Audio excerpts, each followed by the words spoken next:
Arabian മണ്ണിലേക്ക് ഇസ്ലാമിൻ്റെ വെളിച്ചം കടന്നു വരുന്നതിൻ്റെ മുന്നേ അറബികളുടെ ചരിത്രം തന്നെ മാറ്റി എഴുതിയ, അറബികൾക്ക് വലിയ പേരും പെരുമയും ഉണ്ടാക്കി കൊടുത്തൊരു സംഭവം നടക്കുന്നുണ്ട്. ചരിത്രത്തിൽ അതിനെ ആനക്കലഹ സംഭവം എന്ന് പിന്നീട് വിശേഷിപ്പിക്കുന്നുണ്ട്. കഅബ തകർക്കുവാൻ വേണ്ടി വരുന്ന അബ്രഹത്ത് രാജാവിൻ്റെ ആനപ്പടയെ അള്ളാഹു പ്രത്യക്ഷമായി തന്നെ അള്ളാഹുവിൻ്റെ സൈന്യത്തെ അയച്ചുകൊണ്ട് പ്രതിരോധിക്കുകയും വിശുദ്ധ ഖുർആൻ സംസാരിച്ചതുപോലെ വൈക്കോൽ തുരുമ്പാക്കി മാറ്റിക്കളയുകയും ചെയ്തു എന്നതാണ് ചരിത്രം. ഈ സംഭവത്തിന് ശേഷം അറേബ്യൻ ഉപഭൂഖണ്ഡത്തിൽ അറബികൾക്കും വിശേഷിച്ച് മക്കയിലുള്ള ആളുകൾക്കും അതിലുപരി ഖുറൈശികളായിട്ടുള്ള ആളുകൾക്ക് വലിയ ആദരവും പ്രാമുഖ്യവും ലഭിക്കുന്നുണ്ട്. അള്ളാഹുവിൻ്റെ ഭവനത്തിൻ്റെ ആളുകൾ എന്ന പരിഗണന മക്കയിലെ ഖുറൈശികൾക്ക് ഒന്നുകൂടി ഉറപ്പിച്ചു കിട്ടുന്നത് അതവിടെയാണ്. അതിനുശേഷമായി അവർക്ക് ആളുകൾക്കിടയിൽ വലിയ കീർത്തി സമ്പാദിക്കാൻ കഴിഞ്ഞു. അവരുടെ കച്ചവട യാത്രയിൽ കൊള്ളസംഘം അവരെ ആക്രമിക്കാതെയായി. ഖുറൈശികളുടെ കച്ചവട ചരക്കുകളായി ആണ് എങ്കിൽ അതിൽ വലിയ വിശ്വാസ്യത കൈവരികയും അത് മുഖേന വമ്പിച്ച ലാഭം അവർക്ക് നേടിയെടുക്കാൻ സാധിക്കുകയും ചെയ്യുന്നുണ്ട്. അത് മുഖേന ആ നാട്ടിലെ വലിയ സമ്പന്നരായി മാറാനും ലോകത്തിൻ്റെ മുക്കുമൂലകളിലുള്ള വിഭവങ്ങൾ മക്കയിലേക്ക് എത്തിക്കുവാനും ഖുറൈശികൾക്ക് കഴിഞ്ഞിരുന്നു എന്നതാണ് ചരിത്രം. പിന്നീട് നബി സല്ലല്ലാഹു അലൈഹി വസല്ലം ഖുറൈശികൾക്കിടയിൽ നിന്ന് ഹാഷിം വംശത്തിൽ നിന്ന് അള്ളാഹുവിൻ്റെ ദീനുമായി ഹിദായത്തിൻ്റെ വെളിച്ചവുമായി കടന്നു വരുമ്പോൾ ആ നാട്ടിലെ പ്രമാണിമാരായിരുന്ന, സ്വാധീനമുണ്ടായിരുന്ന ആളുകളെല്ലാവരും അംഗീകരിച്ചിരുന്ന ഖുറൈശികൾക്കിടയിൽ നിന്ന് നബി സല്ലല്ലാഹു അലൈഹി വസല്ലമക്ക് എതിർപ്പുകളാണ് ഉണ്ടായത്. ഞങ്ങളുടെ പൂർവിക മതത്തെ ധിക്കരിക്കുന്ന, ഞങ്ങളുടെ മൂർത്തികളെ എതിർക്കുന്ന മുഹമ്മദ് എന്ന ഈ മനുഷ്യന്റെ വാദത്തെ ഞങ്ങൾ സ്വീകരിച്ചാൽ ആളുകൾക്കിടയിൽ ഞങ്ങളുടെ കീർത്തി നഷ്ടപ്പെടുമോ, ഞങ്ങളുടെ സാമ്പത്തികമായ അഭിവൃദ്ധി ഇല്ലാതെയാകുമോ, ഞങ്ങളുടെ അധികാര സ്ഥാനങ്ങൾ നഷ്ടപ്പെട്ടു പോകുമോ എന്ന ഭീതിയൊക്കെ അവർക്കുണ്ടായിരുന്നു. ഈ സാഹചര്യത്തിൽ വിശുദ്ധ ഖുർആനിൽ അള്ളാഹു ഒരു സൂറത്ത് ഇറക്കുന്നുണ്ട്. ഖുറൈശികൾക്ക് അള്ളാഹു നൽകിയ വലിയ അനുഗ്രഹത്തെ എടുത്തു കൊടുക്കുന്നുണ്ട് അതിനെ. അതോടൊപ്പം അവരുടെ നന്ദികേടിനെ വിശുദ്ധ ഖുർആൻ ആ സൂറത്തിലൂടെ ചോദ്യം ചെയ്യുന്നുമുണ്ട്. ആ സൂറത്തിന്റെ അവസാന ഭാഗത്ത്, നമുക്കറിയാവുന്ന സൂറത്ത് ഖുറൈശിൽ അവസാന ഭാഗത്ത് അവർക്ക് നൽകിയ വലിയ രണ്ട് അനുഗ്രഹത്തെ എണ്ണി പറയുന്നുണ്ട് വിശുദ്ധ ഖുർആൻ. അല്ലദീ അത്അമഹും മിൻ ജൂഇൻ വആമനഹും മിൻ ഖൗഫ്. വിശപ്പിന് അവർക്കവൻ ഭക്ഷണം നൽകുകയും ഭയത്തിൽ നിന്നവൻ അവർക്ക് നിർഭയത്വം നൽകുകയും ചെയ്തു. ഖുറൈശികളെ എടുത്തു പറഞ്ഞ് അവരുടെ യാത്രകളിൽ അള്ളാഹു ഇണക്കമുണ്ടാക്കിയ വിഷയമൊക്കെ പറഞ്ഞിട്ട് രണ്ട് അനുഗ്രഹങ്ങളെ എടുത്തു പറഞ്ഞു. ഖുറൈശികളെന്നല്ല, ഈ ലോകത്ത് അന്നുണ്ടായിരുന്ന ഗോത്രങ്ങളാണെങ്കിലും പിന്നീട് വന്ന രാജ്യങ്ങളാണെങ്കിലും ഇന്ന് നമ്മൾ വസിക്കുന്ന നമ്മുടെ പരിസരങ്ങളിലുള്ള പുതിയ ലോകക്രമത്തിലെ രാജ്യങ്ങളാണെങ്കിലും അവർക്ക് രാജ്യമെന്ന നിലയിൽ അള്ളാഹുവിൻ്റെ ഏറ്റവും വലിയ അനുഗ്രഹം യഥാർത്ഥത്തിൽ ഖുറൈശികളെ കുറിച്ച് പറഞ്ഞ ഈ രണ്ട് അനുഗ്രഹങ്ങളാണ്. അതിലൊന്നാമത് പറഞ്ഞത് വിശപ്പിൽ നിന്നുള്ള മോചനമാണ്. അല്ലദീ അത്അമഹും മിൻ ജൂഅ്. സാമ്പത്തികമായ അഭിവൃദ്ധി, ഒരു നാട്ടിൽ പട്ടിണിയില്ലാതിരിക്കുക, ഒരു നാട്ടിൽ അവർക്ക് വേണ്ട ഭക്ഷ്യവിഭവങ്ങൾ പ്രയാസമില്ലാതെ ലഭ്യമാവുക, ആ നാടിനെ കുറിച്ച് അത് ഏറ്റവും വലിയ ഒരു അനുഗ്രഹമാണ്. രണ്ടാമത് വിശുദ്ധ ഖുർആൻ സംസാരിച്ചതുപോലെ വആമനഹും മിൻ ഖൗഫ്. ഭയമില്ലാതിരിക്കുന്നൊരവസ്ഥ, അതൊരു നാടിനെ സംബന്ധിച്ചിടത്തോളം ഏറ്റവും പ്രാധാന്യമുള്ളതാണ്. എന്ന് വെച്ചാൽ ആ നാട്ടിൽ സുരക്ഷയുണ്ട്, ആ നാടിന് സ്വാതന്ത്ര്യമുണ്ട്, ആ നാട്ടിൽ നിർഭയത്വമുണ്ട്. ഇത് ഖുറൈശികളെ അള്ളാഹു സുബ്ഹാനഹു വ തആല ചോദിച്ചതാണ്. നിങ്ങൾക്ക് നിർഭയത്വം തന്നില്ലേ? നിങ്ങൾക്ക് സ്വാതന്ത്ര്യം തന്നില്ലേ? നിങ്ങൾക്ക് സുരക്ഷയേകിയില്ലേ? നിങ്ങൾക്ക് ഭക്ഷ്യവിഭവങ്ങൾ തന്നില്ലേ? പട്ടിണിക്കാലത്തിൽ നിന്ന് നിങ്ങളെ മാറ്റിയില്ലേ? എന്നിട്ടും നിങ്ങൾ നന്ദി കേട് കാണിച്ചുവോ എന്ന് വിശുദ്ധ ഖുർആൻ ഖുറൈശികളോട് ചോദിക്കുന്ന ചോദ്യമാണ്. പ്രിയപ്പെട്ടവരെ, നമ്മളുമായി ചില ബന്ധമുണ്ട് ഈ സൂറത്തിനും ആയത്തിനുമെല്ലാം. നാളെ ഓഗസ്റ്റ് 15 നമ്മുടെ രാജ്യത്തെ സംബന്ധിച്ചിടത്തോളം അതിൻ്റെ 80ാമത്തെ സ്വാതന്ത്ര്യ ദിനം സന്തോഷത്തോടുകൂടി അതിനെ സ്വീകരിക്കാൻ ഒരുങ്ങി നിൽക്കുകയാണ് നമ്മൾ. ഇവിടെ ഖുറൈശികളുടെ നന്ദികേടിനെ കുറിച്ച് നമ്മുടെ ഹൃദയത്തിലേക്ക് ചില ചോദ്യങ്ങൾ ഉന്നയിക്കേണ്ടതുണ്ട്. എന്ന് വെച്ചാൽ ഈ ലോകത്തിന്റെ മുക്കുമൂലകളിൽ സ്വാതന്ത്ര്യം എന്ത് എന്നറിയാത്ത ജനങ്ങൾ ജീവിക്കുന്നുണ്ട്. പട്ടിണി കിടന്നു മരിക്കുന്നവരുണ്ട്. ഒരു തുള്ളി ശുദ്ധജലമില്ലാതെ പിടഞ്ഞു മരിക്കുന്ന മക്കൾക്ക് കാവൽ നിൽക്കുന്ന ഉപ്പമാരും ഉമ്മമാരും ഈ സംസാരിച്ചു കൊണ്ടിരിക്കുന്ന നിമിഷത്തിലും ലോകത്തിന്റെ മുക്കുമൂലകളിൽ ഉണ്ട്. നിർഭയത്വം എന്തെന്നറിയാതെ ജനിച്ചു വീണ മക്കളുണ്ട്. പള്ളിയിൽ സ്വസ്ഥമായി ഭീതിയില്ലാതെ ജുമഅ നമസ്കരിക്കാൻ പോകാൻ കഴിയാത്ത ആളുകൾ പ്രിയപ്പെട്ടവരെ ഈ ലോകത്തുണ്ട്. സ്വാതന്ത്ര്യം എന്തെന്നറിയാതെ എങ്ങനെ സുരക്ഷിതമായി നമസ്കരിക്കുമെന്നറിയാത്ത വലിയ പരീക്ഷണത്തിന്റെ മുച്ചൂടും മൂടി നിൽക്കുന്ന മനുഷ്യ വിഭാഗം ഈ ലോകത്തിന്റെ മുക്കുമൂലകളിലുണ്ട്. 1947 നമുക്ക് സ്വാതന്ത്ര്യം ലഭിച്ചു എന്ന് പറയുമ്പോൾ ഒരു വിശ്വാസി മനസ്സിലാക്കേണ്ടത് എന്തെന്നറിയോ? അള്ളാഹുവിന്റെ വലിയൊരു പരീക്ഷണം എന്നിലേക്ക് വന്നു എന്നാണ്. ഇങ്ങനെയാണ് ഒരു വിശ്വാസി സ്വാതന്ത്ര്യത്തെ തിരിച്ചറിയേണ്ടത്. നമ്മുടെ രാജ്യത്തിലേക്കൊന്ന് തിരിഞ്ഞു നോക്കുമ്പോൾ എത്ര സുരക്ഷിതരാണ് നമ്മൾ എന്ന് ചിന്തിക്കേണ്ടിയിരിക്കുന്നു പ്രിയപ്പെട്ടവരെ. റസൂലുള്ളാഹി സ്വല്ലല്ലാഹു അലൈഹി വസല്ലമയുടെ കാലഘട്ടം, ഖുറൈശികളുടെ കാലഘട്ടം കഴിഞ്ഞു. ഇസ്ലാമിന്റെ വെളിച്ചവുമായി നബി സല്ലല്ലാഹു അലൈഹി വസല്ലമ കടന്നു വരുമ്പോൾ മക്കയിൽ പ്രയാസമുണ്ടായിരുന്നു. ആട്ടിപ്പുറത്താക്കി, ഒറ്റപ്പെടുത്തലുകൾ ഉണ്ടായി, പ്രയാസപ്പെടുത്തലുകൾ ഉണ്ടായി. സാമ്പത്തികമായി പ്രയാസപ്പെടുത്തി, എല്ലാ വിഭവങ്ങളും തടഞ്ഞു വെച്ച് ഒരു മലമുകളിലേക്ക് വിശ്വസിച്ച ആളുകളെ കയറ്റി നബി സല്ലല്ലാഹു അലൈഹി വസല്ലം പറഞ്ഞില്ലേ, പച്ചിലകൾ തിന്ന് ജീവിക്കേണ്ടി വന്നു. മാസങ്ങളോളം സുരക്ഷിതമായി നമസ്കരിക്കാൻ കഴിയാത്ത, ഒട്ടകത്തിന്റെ ചീഞ്ഞളിഞ്ഞ കുടൽമാലകൾ മുതുകത്ത് കൊണ്ടുവന്നു വെക്കുന്ന, നമസ്കരിക്കുമ്പോൾ മുതുകത്തടിക്കുന്ന, നടക്കുന്ന വഴിയിൽ കല്ലും മുള്ളും വലിച്ചെറിയുന്ന പ്രയാസം നിറഞ്ഞ മക്ക കാലഘട്ടം ഉണ്ടായിട്ടുണ്ട്. ഈ കാലഘട്ടത്തിന് ശേഷം എല്ലാ സുരക്ഷിതത്വവും അനുഭവിക്കുന്ന മദീന കാലഘട്ടവും ഇസ്ലാമിന്റെ ചരിത്രത്തിൽ നമുക്ക് കാണാൻ കഴിയും. മദീന എന്ന് പറഞ്ഞാൽ പോലും നബി സല്ലല്ലാഹു അലൈഹി വസല്ലമയുടെ പട്ടണം എന്നാണ്. ഈ സമയത്ത് വിശ്വാസികൾക്ക് ആകമാനം പാഠമായി സൂറത്തു ഹജ്ജിലെ 41-ാമത്തെ ആയത്തിറങ്ങുന്നുണ്ട്. വിശുദ്ധ ഖുർആനിൽ പ്രിയപ്പെട്ടവരെ നമ്മുടെ ഹൃദയത്തോട് ചേർത്തു നിർത്തേണ്ടുന്ന ആയത്തുകളിൽ ഒന്നായി സൂറത്തുൽ ഹജ്ജിന്റെ 41-ാമത്തെ ആയത്തുണ്ടാവണമെന്നാണ്. എന്താണ് ആ ആയത്തിൽ സംസാരിക്കുന്നത് എന്നറിയോ? അല്ലദീന ഇമ്മക്കന്നാഹും ഫിൽ അർളി, ഭൂമിയിൽ അവർക്ക് നാം സ്വാധീനം നൽകിയാൽ, സ്വാതന്ത്ര്യം നൽകിയാൽ, അവർക്ക് സുരക്ഷിതത്വം നൽകിയാൽ, അഖാമുസ്സലാത്ത്, അവര് നമസ്കാരം നിലനിർത്തും, വആതവുസ് സകാത്ത്, അവരവരുടെ സകാത്ത് കൊടുത്തു വീട്ടും, വഅമറൂ ബിൽ മഅറൂഫ്, സദാചാരം അവര് കൽപ്പിക്കും, വനഹൗ അനിൽ മുൻകർ, തിന്മകളെ ദുരാചാരത്തെ അവര് വെടിയും.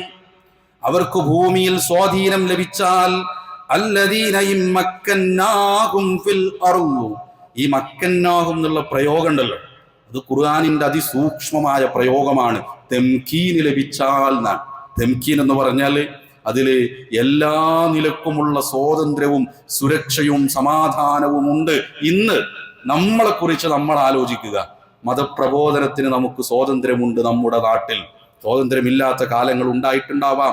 ഇന്ന് സ്വാതന്ത്ര്യമുണ്ട്. നമ്മുടെ മതജീവിതത്തിന് ഒരു തടസ്സവും നിൽക്കുന്നില്ല.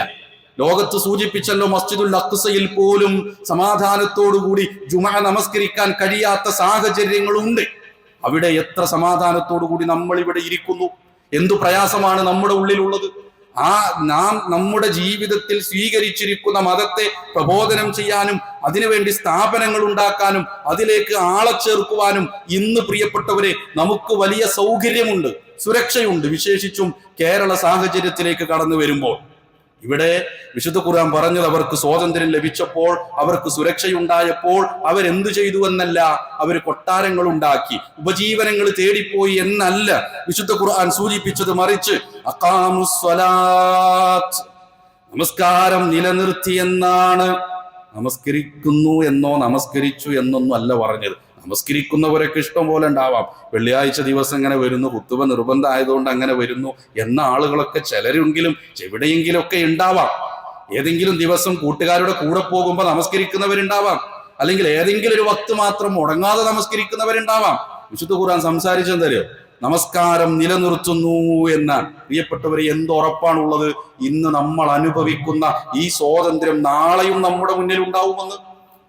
ഇസ്ലാമിന്റെ വെളിച്ചവുമായി വഹിയുമായി ജിബ്രീൽ അലൈഹിസ്സലാത്തു വസ്സലാമയെ കൺമുന്നിൽ കണ്ട് ഇസ്ലാമിന്റെ ദിവ്യ സന്ദേശം സ്വീകരിച്ച നബി സല്ലല്ലാഹു അലൈഹി വസല്ലം ഒളിച്ചും പാത്തും നമസ്കരിച്ചിട്ടുണ്ട്. നമ്മൾ ഒരിക്കലും അങ്ങനെ നമസ്കരിച്ചിട്ടില്ല. നബി സല്ലല്ലാഹു അലൈഹി വസല്ലം നമസ്കരിക്കുമ്പോൾ മുതുകിൽ ഒട്ടകത്തിന്റെ ചീഞ്ഞളിഞ്ഞ കുടൽമാലകൾ കൊണ്ടുവന്ന് ഫാത്തിമ ബീവി അത് കൈകൊണ്ട് തള്ളി മാറ്റുന്ന അവസ്ഥയുണ്ടായിട്ടുണ്ട്. നമുക്കുണ്ടായിട്ടില്ല. എന്തുറപ്പാണുള്ളത് ഇതേ ഒരു സാഹചര്യം നാളെയും ഉണ്ടാകുമെന്ന്? നമ്മുടെ ഈ പള്ളിയുടെ പരിസരത്ത് ഇങ്ങനെ എണ്ണിയെടുത്താൽ 5, 6, 7 അള്ളാഹുവിനെ ആരാധിക്കുന്ന, അള്ളാഹുവിന് വേണ്ടി നമസ്കാരം നടക്കുന്ന പള്ളികളുണ്ട്. ഒരു ജമാഅത്തും നഷ്ടപ്പെടുത്താതെ വലിയ സൗകര്യം ഇന്ന് നമുക്ക് ഈ ചുറ്റുപരിസരങ്ങളിലുണ്ട്, നമ്മുടെ നാടുകളിലുണ്ട്. ഇതൊരു പക്ഷെ നാളെ ഉണ്ടാകണമെന്ന്, നാളെ എന്നാൽ വരും കാലങ്ങളിൽ ഉണ്ടാകുമെന്ന് പ്രിയപ്പെട്ടവരെ എന്തുറപ്പാണുള്ളത്? നമസ്കാരം നിലനിർത്താൻ കഴിയണം. സ്വാതന്ത്ര്യം നമുക്ക് ലഭിച്ചിട്ടുണ്ട്. ഒരു വ്യക്തിയെ സംബന്ധിച്ചിടത്തോളം ജീവിതത്തിൽ നമസ്കാരമുണ്ടെങ്കിൽ ജീവിതത്തിൽ അവന് വിശുദ്ധി ഉണ്ടാകുന്നതാണ്. സംസാരിക്കുന്ന വിശുദ്ധ ഖുർആൻ, ഇന്ന സ്വലാത്ത തൻഹാ അനിൽ ഫഹ്ശാഇ വൽ മുൻകർ, എല്ലാ തിന്മകളിൽ നിന്നും, നിഷിദ്ധമായ കാര്യങ്ങളിൽ നിന്നും, നീചവൃത്തികളിൽ നിന്നും നമസ്കാരം അവനെ ശുദ്ധിയാക്കുമെന്നാണ്. നമസ്കരിക്കുമ്പോൾ അവന്റെ റബ്ബുമായി സംസാരിച്ച് തിരിഞ്ഞു പോകുമ്പോൾ ഹൃദയത്തിന് സമാധാനം ഉണ്ടാകണം. അത് കുടുംബത്തിലേക്ക് നോക്കിയാൽ ഒരു കുടുംബനാഥൻ കുടുംബത്തിൽ നമസ്കാരം കൽപ്പിക്കണം, നമസ്കരിക്കാൻ സൗകര്യമൊരുക്കണം, സംവിധാനമൊരുക്കണം, അതിനുള്ള മാർഗം കുടുംബത്തിന് കൊടുക്കണം. ആ കുടുംബത്തിൽ സമാധാനമുണ്ടാകുമെന്നാണ്. സാമൂഹികമായി ആ സമൂഹത്തിന്റെ തലത്തിലേക്ക് എടുത്തുമ്പോൾ നമ്മുടെ നാടുകളിലെ പള്ളികൾ അത് നമുക്കൊരു വെളിച്ചമായി മാറുന്നു. ആ പള്ളികളിൽ ആളുകൾ കടന്നു വരുമ്പോൾ അവിടെ എല്ലാ ഉച്ചനീചത്വങ്ങളും ഇല്ലാതെയാകുന്നു. പണിക്കാരനെന്നോ പണക്കാരനെന്നോ വ്യത്യാസമില്ല. പണിക്കാരൻ ഒന്നാമത്തെ സുഫിൽ നിന്ന് നമസ്കരിക്കുമ്പോ ആ പണക്കാരനായിട്ടുള്ള മുതലാളി പിറകിൽ സുജൂദ് ചെയ്യുമ്പോൾ ഒരുപക്ഷെ അവന്റെ കാൽച്ചുവടിനോട് ഒരു ചാണ് മാത്രം വ്യത്യാസത്തിൽ അവന് ശമ്പളം നൽകുന്ന മുതലാളി പിറകിൽ സുജൂദ് ചെയ്യുന്നു. പള്ളികളിലല്ലാതെ ഇത്രയധികം മഹത്തരമായ സമൂഹത്തിലെ ഒത്തുചേരൽ പ്രിയപ്പെട്ടവരെ എവിടെയാണ് ഉണ്ടാവുക? സമൂഹത്തിന്റെ ഐക്യപ്പെടലുകൾ അവിടെ ഉണ്ടാകുന്നു. ഇത് നമ്മൾ ഉപയോഗിക്കുന്നുണ്ടോ എന്ന് ആലോചിക്കേണ്ടത്. സ്വാതന്ത്ര്യം കിട്ടി, പള്ളികൾ ഉണ്ടാക്കണം, പള്ളികൾ ഉണ്ടാവണം, സംവിധാനങ്ങൾ ഒരുക്കണം, അതിൽ നമസ്കരിക്കണം. അത് ആരുടെ ക്വാളിറ്റി ആയിട്ട് പറഞ്ഞതാ? വിശ്വാസികൾക്കുണ്ടാവേണ്ടതാണ്, നമുക്കുണ്ടാവേണ്ടതാണ്. രണ്ടാമതായിട്ട് ആ ആയത്തിൽ പറഞ്ഞത് അള്ളാഹുവുമായിട്ടുള്ള ബന്ധം പറഞ്ഞു. ഒന്ന് നമസ്കാരത്തെ പറ്റി. രണ്ടാമത് പറഞ്ഞെന്തറിയോ? അവര് സകാത്ത് കൊടുക്കുന്നവരാണ്. ഇത് പ്രിയപ്പെട്ടവരെ സമൂഹവുമായി നമുക്കിടയിൽ ജീവിക്കുന്നവരുമായിട്ടുള്ള ബന്ധമാണ്. ഇസ്ലാമിലെ സകാത്ത് എന്ന് പറഞ്ഞാൽ ഈ ലോകത്ത് നിലവിലുള്ള ഏറ്റവും നല്ല സാമൂഹ്യ സുരക്ഷാ പദ്ധതി എന്നത് സകാത്തിനോളം മറ്റൊന്നുമില്ല. അത് യഥാവിധി കൊടുത്തു വീട്ടാൻ വിശ്വാസി സമൂഹം തയ്യാറാകണമെന്നാണ്. നമ്മൾ എത്ര അനുഗ്രഹീതരാണെന്ന് ആലോചിച്ചു നോക്കൂ. ഇവിടെ ഇരിക്കുന്ന നമ്മളടക്കം, നമ്മൾ ഓരോരുത്തരടക്കം, നമ്മുടെ ഈ ജില്ലയാവട്ടെ, പരിസരങ്ങളാവട്ടെ, നാടാവട്ടെ, മുസ്ലിം ഉമ്മത്ത് സാമ്പത്തികമായി എത്ര ഭദ്രത കൈവരിച്ചിട്ടുണ്ട്. ആ ഭദ്രത കൈവരിച്ചിട്ടുണ്ടെങ്കിൽ നമ്മുടെ സക്കാത്ത് കൊടുത്തു വീട്ടണം, നമ്മുടെ സ്വതക്കകൾ ആ വിഷയത്തിൽ കൊടുത്തു വീട്ടാൻ കഴിയണം. സമൂഹത്തിൽ വലിയ ഐക്യമുണ്ടാകാൻ അത് കാരണമാവും. പണിക്കാരനും പണക്കാരനും പാവപ്പെട്ടവനും മുതലാളിയും തമ്മിലുള്ള അന്തരം ഇല്ലാതാക്കാൻ സക്കാത്തിനും സ്വതക്കകൾക്കും കഴിയും. സ്നേഹത്തിന്റെ പാലങ്ങൾ പണിയാൻ സ്വതക്കകൾക്ക് സാധിക്കുമെന്നതല്ലേ പ്രിയപ്പെട്ടവരെ മുസ്ലിം ഉമ്മത്തിന്റെ അവസ്ഥ? ഞാൻ സൂചിപ്പിക്കുകയാണ്. സച്ചാർ കമ്മീഷൻ റിപ്പോർട്ട് കടന്നു വന്നിട്ട് ഒരുപാട് കാലമൊന്നായിട്ടില്ല. അന്ന് അവര് പറഞ്ഞത് എന്തെന്നറിയോ? എവിടെ വെച്ച് വൈദ്യുതിക്കാലുകൾ അവസാനിക്കുന്നുവോ, എവിടെ വെച്ച് ടാറിട്ട റോഡ് അവസാനിക്കുന്നുവോ, അവിടുന്ന് മുസ്ലിം ഗല്ലികൾ ആരംഭിക്കുകയായി. കേരളത്തിന്റെ സാഹചര്യം, സവിശേഷ സാഹചര്യം നമുക്ക് മാറ്റിവെച്ചാൽ നമ്മുടെ രാജ്യത്ത് പലപ്പോഴും നടക്കുന്നുണ്ട് മാറ്റങ്ങൾ. ചില വിഷയങ്ങളിലൊക്കെ വന്നിട്ടുണ്ടെങ്കിൽ പോലും വിശ്വാസി സമൂഹത്തിൽ ചില പ്രയാസങ്ങളും പ്രതിസന്ധികളും ഉണ്ട്. നമുക്ക് എന്തു ചെയ്യാൻ കഴിയുമെന്ന് പ്രിയപ്പെട്ടവരെ ആലോചിക്കാൻ കഴിയണം. വിദ്യാഭ്യാസപരമായ ശാക്തീകരണം നമുക്കിടയിൽ ഉണ്ടാവണമുണ്ട്, നമുക്കിടയിൽ അതിനുള്ള ശാക്തീകരണത്തിന് നമ്മുടെ സമ്പത്ത് വിനിയോഗിക്കാൻ കഴിയണം. ഇത് സംസാരിക്കുമ്പോൾ നമുക്കിടയിലും നമ്മുടെ ചുറ്റുപരിസരങ്ങളിലൊക്കെ ഉണ്ട് വിശ്വാസി സമൂഹം. പ്രത്യേകമായി വിദ്യാഭ്യാസ പുരോഗതിക്ക് വേണ്ടി സ്കോളർഷിപ്പുകളായിട്ടും സ്ഥാപനങ്ങളായിട്ടും മറ്റുള്ള രൂപത്തിലൊക്കെ മുന്നോട്ട് വരുന്നുണ്ട്. ഇത് അവസാനിച്ചു പോകരുത് എന്നാണ്. അതേപോലെ തന്നെ സാമൂഹികമായ സുരക്ഷയൊക്കെ ഉറപ്പുവരുത്താൻ കഴിയണം. ചെറുപ്പക്കാരായിട്ടുള്ള ആളുകൾ തൊഴിൽ രഹിതരായി നിൽക്കുമ്പോൾ ഉമ്മത്തിന് അവരെ കൈപിടിക്കാൻ കഴിയണം. അതിന് മഹല്ലിന്റെ സംവിധാനത്തിൽ അതിന് സെറ്റപ്പുകൾ ഉണ്ടാവണം. അതിനുള്ള സംവിധാനങ്ങൾ ഓരോ നാട്ടിലും വളർത്തിയെടുക്കാൻ കഴിയണം. ഇതൊക്കെ നമ്മുടെ സ്വതക്കകൾ കൊണ്ടും സക്കാത്ത് കൊണ്ടൊക്കെ ഈ സമൂഹത്തിൽ ഉണ്ടാകേണ്ടുന്ന മാറ്റമായിട്ട് പ്രിയപ്പെട്ടവരെ കാണാൻ കഴിയണം. മൂന്നാമതായിട്ട് ആയത്തിൽ പറഞ്ഞത് എന്തെന്നറിയോ? വഅമറൂ ബിൽ മഅറൂഫ്, സദാചാരം കൽപ്പിക്കണമെന്ന. ഇത് പലപ്പോഴും അന്യം നിന്നു പോകുന്നു. ഞാൻ എൻ്റെ നമസ്കാരവുമായി നടന്നോളാം, ഞാൻ സക്കാത്ത് കൊടുത്തോളാം, പക്ഷേ അവനെ ഉപദേശിക്കാൻ ഞാനില്ല, അവനെ തിരുത്താൻ ഞാനില്ല. നമസ്കാരവും സക്കാത്തും മാത്രമല്ലല്ലോ പറഞ്ഞത്, നന്മ കൽപ്പിക്കണമെന്ന് പറഞ്ഞു. ഇന്ത്യൻ സാഹചര്യത്തിൽ നമ്മുടെ നാട്ടിലൊക്കെ നമുക്ക് ഏറ്റവും നല്ല മാതൃക എങ്ങനെയാവാന്നറിയാം? നമ്മുടെ ജീവിതം കൊണ്ട് നന്മ കാണിച്ചു കൊടുക്കാൻ കഴിയും. ഒരു വിശ്വാസിയാണോ അവന്റെ കച്ചവടത്തിൽ ഒരു തിന്മയും ഉണ്ടാവരുത്, ഒരു മായവും ചേർക്കില്ല. അവൻ ഇന്നയാൾ, അവന്റെ അടുത്ത് ധൈര്യമായി സാധനം വാങ്ങാൻ പോകാം എന്ന് പറയണം. വിശ്വാസികളുടെ വീടിന്റെ അടുത്ത് സ്ഥലം കിട്ടാൻ, ഇടം കിട്ടാൻ പ്രവാചകൻ സല്ലല്ലാഹു അലൈഹി വസല്ലം ജീവിച്ചിരുന്ന കാലഘട്ടത്തിൽ അവിടെ ഉണ്ടായിരുന്ന വിശ്വാസികളല്ലാത്ത യഹൂദികളായിട്ടുള്ള ആളുകൾ മത്സരിച്ചിരുന്നു എന്നത് കാണാൻ കഴിയില്ലേ പ്രിയപ്പെട്ടവർ? അതെന്താ? ആ വിശ്വാസി വഞ്ചിക്കൂല എന്ന് ഉറപ്പാണ്, അവൻ എന്നെ പ്രയാസപ്പെടുത്തില്ല എന്ന് ഉറപ്പാണ്. ഈ രൂപത്തില് നന്മ കൽപ്പിക്കാൻ കഴിയും. അയൽവാസി ഏതു മതക്കാരനാണെങ്കിലും അവനെ ചേർത്ത് പിടിക്കാൻ കഴിയണം. അയൽവാസി വിശന്നിരിക്കുമ്പോൾ വയറ് നിറച്ച് ആഹരിക്കുന്നവൻ എന്നിൽപ്പെട്ടവനല്ല എന്ന ഹദീസിൽ അയൽവാസി മുസ്ലിമാണോ എന്ന് നോക്കാൻ പറഞ്ഞിട്ടില്ല. അവൻ ആരായിരുന്നാലും ഞാൻ ആലോചിച്ചു നോക്കി, എത്ര വലിയ ഉദാത്തമായ ഈ ലോകത്തിന് മഹിതമായ സന്ദേശമാണ് ഇസ്ലാം നൽകുന്നത്. നമ്മൾ അങ്ങനെ ആകുന്നുണ്ടോ? ഞാൻ നമ്മുടെ ജീവിതക്രമത്തിലൂടെ ആ രൂപത്തിൽ ആളുകൾക്ക് മനസ്സിലാക്കാൻ കഴിയണം. പ്രളയം ഉണ്ടാകുമ്പോ, പ്രതിസന്ധികൾ ഉണ്ടാകുമ്പോ ഓടി വരാൻ നമ്മൾ ഉണ്ടാവണം, ഉണ്ട്, അത് തുടർന്നും ഉണ്ടാകണം എന്നാണ്. അത് അള്ളാഹുവിനോട് ആത്മാർത്ഥമായ ഒരു ചോദ്യവും നമ്മുടെ ഭാഗത്ത് നിന്നുണ്ടാവണം. നമ്മുടെ സംസ്കാരം കൊണ്ട് മുസ്ലിമിന്റെ സംസ്കാരം എന്ന് പറയാൻ കഴിയണം. അവൻ സിവിക് സെൻസ് ഉള്ളവനാണ്, അവൻ മാലിന്യം വലിച്ചെറിയുന്നവനല്ല, അവൻ സമൂഹത്തിൽ പ്രശ്നമുണ്ടാക്കുന്നവനല്ല, അവൻ ലഹരിക്കടിമപ്പെടുന്നവനല്ല എന്ന് പറയുന്ന തരത്തിലേക്ക് നമ്മുടെ പ്രവർത്തനങ്ങൾ ഉണ്ടാവണം. അതിനെന്ത് ക്ലിയർ ആവണം എന്നറിയാം? നമസ്കാരം ക്ലിയർ ആവണം എന്നാണ്. എങ്കിൽ ഇതൊക്കെ നമ്മുടെ ജീവിതത്തിലേക്ക് വരുന്നാണ്. അതേപോലെ നാലാമത് ആ വിഷയത്തിൽ സംസാരിക്കുന്ന ആയത്തിൽ വനഹൗ അനിൽ മുൻകർ, ദുരാചാരത്തെ വിലക്കണം എന്നാണ്. ദുരാചാരത്തെ വിലക്കണം എന്നാണ്. ഇവിടെ തിന്മ വിരോധിക്കുക എന്നതിന് വലിയ പ്രാധാന്യമുണ്ട്, അവിടെ വിവേകം കാണിക്കണം എന്നാണ്.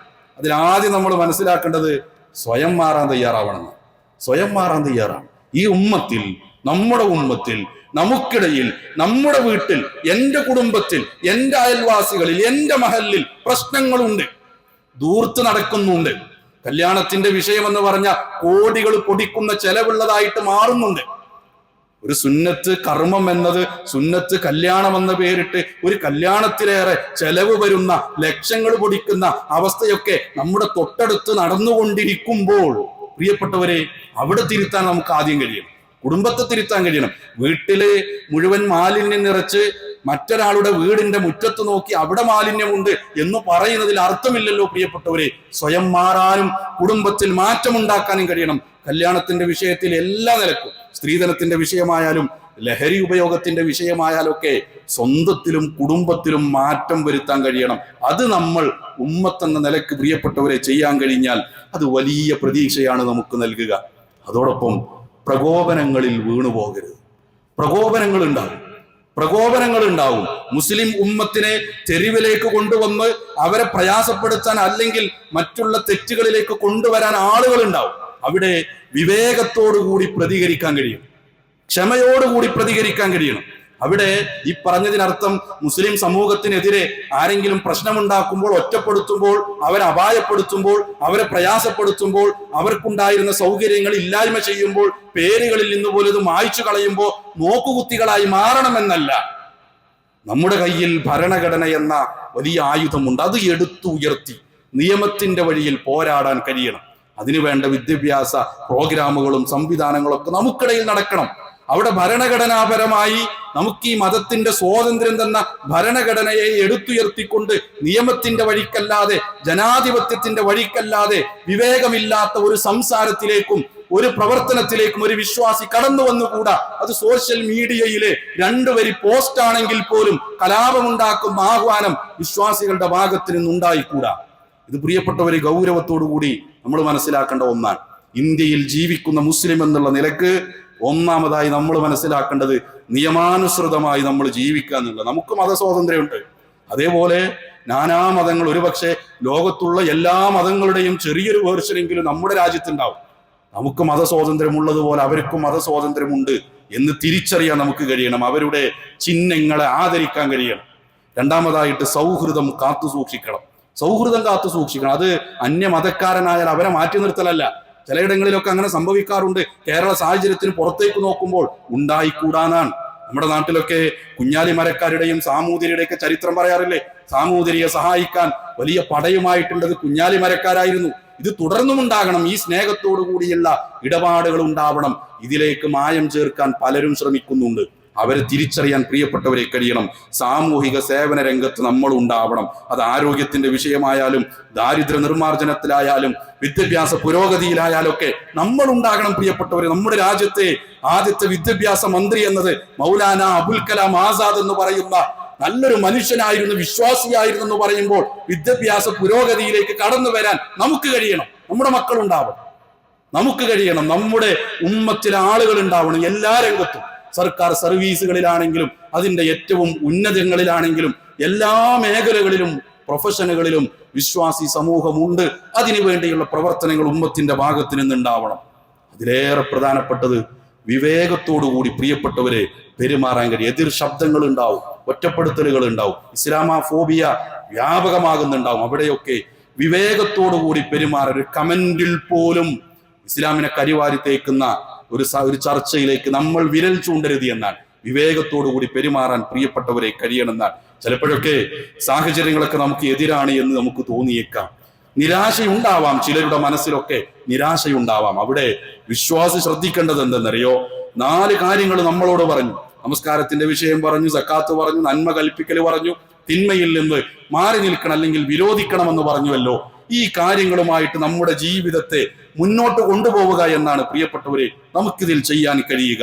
നമ്മുടെ ഭാവി എന്താകുമെന്നൊക്കെ ചിലപ്പോഴൊക്കെ ആശങ്കകളൊക്കെ പലരും എഴുതിയും പറഞ്ഞുമൊക്കെ ഉണ്ടാകാറുണ്ട്. പക്ഷേ ഒരു വിശ്വാസി എന്നുള്ള നിലയ്ക്ക് നാം നേരത്തെ സൂചിപ്പിച്ച ആയത്തിന്റെ അവസാന ഭാഗത്ത് സംസാരിക്കുന്നുണ്ട്, വലില്ലാഹി ആഖിബത്തുൽ ഉമൂർ, കാര്യങ്ങളുടെ എല്ലാ നിയന്ത്രണവും അത് റബ്ബിന്റെ അടുക്കല. സൂര്യൻ അസ്തമിക്കാത്ത സാമ്രാജ്യങ്ങൾ ലോകത്തുണ്ടായിരുന്നു. ഇന്നവർക്ക് സൂര്യൻ അസ്തമിക്കാത്ത സാമ്രാജ്യങ്ങളില്ല. ഇന്നൊരു പക്ഷേ ഈ ഭരണം തുടർന്നാൽ പ്രശ്നമാണെന്ന് നമ്മൾ പറയുന്നുണ്ടാവാം പലരും. അതിൽ നിരാശ പലരുടെ ഹൃദയത്തിലും ഉണ്ടാവാം. വേണ്ടതില്ല. എല്ലാ കാര്യത്തിന്റെയും അവസാനം റബ്ബിലാണ്. നമ്മൾ ചെയ്യേണ്ട എന്താ? നമസ്കാരം നിലനിർത്തുക, സക്കാത്ത് കൃത്യമായി കൊടുക്കുക, നന്മ കൽപ്പിക്കുക, തിന്മ വിരോധിക്കുക എന്നതിൽ മുസ്ലിം ഉമ്മത്ത് അടിയുറച്ചു നിന്നാൽ പ്രിയപ്പെട്ടവരെ അള്ളാഹുവിന്റെ സഹായം ആ വിഷയത്തിൽ ഉണ്ടാകുമെന്നാണ്. ഖുറൈശികളോട് സംസാരിച്ച വിഷയം നമ്മൾ സൂചിപ്പിച്ചിട്ടില്ലായിരുന്നുവോ? അവരോട് അല്ലാഹു സുബ്ഹാനഹു വ തആല പറയുന്നുണ്ട്, ഫൽയഅ്ബുദൂ റബ്ബ ഹാദൽ ബൈത്ത്, ഈ ബൈത്തിന്റെ കഅബയുടെ നാഥനെ നിങ്ങൾ ആരാധിക്കണം കേട്ടോ. എന്നിട്ടാണ് അവർക്ക് എന്ത് കൊടുത്തത്? അനുഗ്രഹം തന്നില്ലേ എന്ന് ചോദിച്ചു. പട്ടിണി ഇല്ലല്ലോ, നിങ്ങൾക്ക് അനുഗ്രഹം തന്നില്ലേ, സമാധാനം തന്നില്ലേ? നമ്മൾ ആലോചിക്കേണ്ടത് അതാണ്. അല്ലാഹു സുബ്ഹാനഹു വ തആല നമുക്ക് സമാധാനം തന്നു, സുരക്ഷിതത്വം തന്നു, പട്ടിണിയില്ലാത്ത ജീവിതം നമുക്ക് തന്നു. ഖുറൈശികളോട് ചോദിച്ച ചോദ്യത്തിന് പ്രസക്തിയുണ്ട്. ഫൽയഅ്ബുദൂ റബ്ബ ഹാദൽ ബൈത്ത്, ഈ ബൈത്തിന്റെ കഅബയുടെ നാഥനെ വിളിച്ചു പ്രാർത്ഥിക്കുക എന്ന് പറയുമ്പോ ഇന്ന് നമ്മുടെ മുസ്ലിം ഉമ്മത്തിൽ നിന്ന് പോലും അല്ലാഹു അല്ലാത്ത സങ്കേതങ്ങളിലേക്ക് മടങ്ങുന്നവരുണ്ട്. പ്രശ്നങ്ങളും പ്രതിസന്ധികളും വരുമ്പോ ജാരങ്ങളിലേക്കും അക്ബറകളിലേക്കും ആശ്രയം തേടി പോകുന്നവരുണ്ട്. മുസ്ലിം ഉമ്മത്തിൽ നിന്നുണ്ട് പ്രിയപ്പെട്ടവരെ, ഇല്ലേ? നമ്മൾ ആലോചിച്ചു നോക്കൂ. പിന്നെ എങ്ങനെയാണ് പ്രതിസന്ധികൾ നമ്മുടെ മുന്നിൽ വരാതിരിക്കുക? എങ്ങനെയാണ് പ്രയാസങ്ങൾ നമ്മുടെ മുന്നിൽ വരാതിരിക്കുക? ഈ വരുന്നൊരു മാസം എന്ന് പറഞ്ഞാൽ റബീഉൽ അവ്വൽ മാസമാണ്. നോക്കൂ നിങ്ങൾ, എത്ര വലിയ ബിദ്അത്തുകളും അനാചാരങ്ങളും ശിർക്കും കടന്നു വരുന്ന മാസമായിട്ട് മുസ്ലിം ഉമ്മത്തിൽ ഉണ്ട് എന്നാണ്. നബി സല്ലല്ലാഹു അലൈഹി വസല്ലമയോട് പോലും പ്രവാചകരെ ഞങ്ങളെ രക്ഷിക്കണമെന്ന് പ്രാർത്ഥിക്കുന്ന അവസ്ഥയിലേക്ക് ഈ മുസ്ലിം ഉമ്മത്ത് മാറുന്നുണ്ടെങ്കിൽ പ്രിയപ്പെട്ടവരെ, അള്ളാഹുവിന്റെ പരീക്ഷണത്തെക്കുറിച്ച് ഗൗരവത്തോടെ, വിഷമത്തോടെ, വ്യസനത്തോടെ ചോദ്യചിഹ്നമായി നമ്മുടെ മുന്നിൽ ഉണ്ടാവും. ഇൻഷാ അല്ലാഹ് അടുത്ത ആഴ്ച വളരെ വിശദമായിട്ട് ആ വിഷയത്തിലേക്ക് നമുക്ക് കടക്കേണ്ടതുണ്ട്. അപ്പൊ അള്ളാഹു നമുക്ക് തന്ന അനുഗ്രഹങ്ങളെ മറന്നു കളയരുത്. ഒരു ഉമ്മത്തിന് സ്വസ്ഥതയും സമാധാനവും സുരക്ഷിതത്വവും കൊടുത്താൽ ആ ഉമ്മത്ത് ചെയ്യേണ്ടുന്ന 4 കാര്യങ്ങളിൽ നമസ്കാരം നിലനിർത്തുക, സക്കാത്ത് കൃത്യമായി കൊടുത്തു വീട്ടുക, നന്മ കൽപ്പിക്കുക, തിന്മ വിരോധിക്കുക. എന്നിട്ടും പ്രയാസമുണ്ടെങ്കിൽ വലില്ലാഹി ആഖിബത്തുൽ ഉമൂർ, അള്ളാഹുവിലേക്ക് മടക്കുക എന്നുള്ളതാണ്. പ്രിയപ്പെട്ടവരെ, ആ രൂപത്തിൽ ജീവിതത്തെ ചിട്ടപ്പെടുത്താൻ വിശ്വാസികളായ നമുക്ക് കഴിയണം. അല്ലാഹു സുബ്ഹാനഹു വ തആല അതിനുള്ള തൗഫീക്ക് നൽകി നമ്മെ അനുഗ്രഹിക്കുമാറാവട്ടെ.